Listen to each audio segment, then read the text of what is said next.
সড়ক দখল করে বাস পার্কিং, যানজটে নাকাল জনজীবন। মোহাম্মদ রবিউল আলম, কুমিল্লা প্রতিনিধি।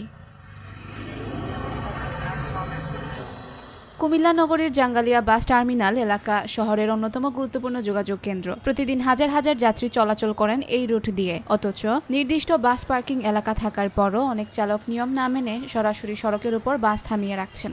স্থানীয়দের অভিযোগ, দিনের বেশিরভাগ সময়ই জাঙ্গালিয়া মোড়ে তীব্র যানজট লেগেই থাকে। বিশেষ করে অফিস টাইম অর্থাৎ সকাল ও বিকালের দিকে যানজট পরিস্থিতি হয়ে ওঠে ভয়াবহ। পথচারীরা জানিয়েছেন, কিছু চালক যাত্রী তোলার অজুহাতে অথবা বিশ্রামের জন্য বাস দাঁড় করিয়ে রাখেন রাস্তায়। এতে শুধু যানজট নয়, গাড়ির হর্নের শব্দে অতিষ্ঠ হয়ে পড়েছেন এলাকার সাধারণ মানুষ। এই ধরনের অব্যবস্থাপনার ফলে পথচারীদের সঠিকভাবে চলাফেরা করাও হয়ে উঠেছে কঠিন। প্রায় সময় দেখা যায় ছোটখাটো দুর্ঘটনা, এমনকি হঠাৎ করে সংঘর্ষ।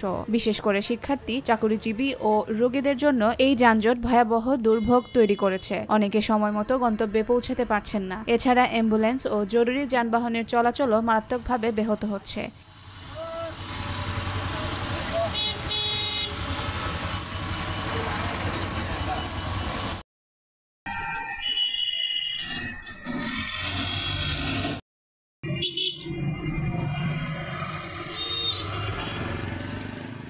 স্থানীয় ব্যবসায়ীরা ক্ষোভ প্রকাশ করে বলেন, যানজটের কারণে তাদের দোকানে ক্রেতা কমে যাচ্ছে, বিক্রি হ্রাস পাচ্ছে। যানজট নিরসনে প্রশাসনের এখনই কঠোর পদক্ষেপ নেওয়া প্রয়োজন। যদি দ্রুত কার্যকর ব্যবস্থা গ্রহণ না করা হয়, তাহলে ভবিষ্যতে বড় ধরনের দুর্ঘটনার আশঙ্কা রয়েছে বলে মনে করছেন সংশ্লিষ্টরা। জরুরি ভিত্তিতে পার্কিংয়ের নিয়ম মেনে চলার বাধ্যবাধকতা ও সড়কে ট্রাফিক ব্যবস্থার উন্নয়নই হতে পারে সমস্যার স্থায়ী সমাধান।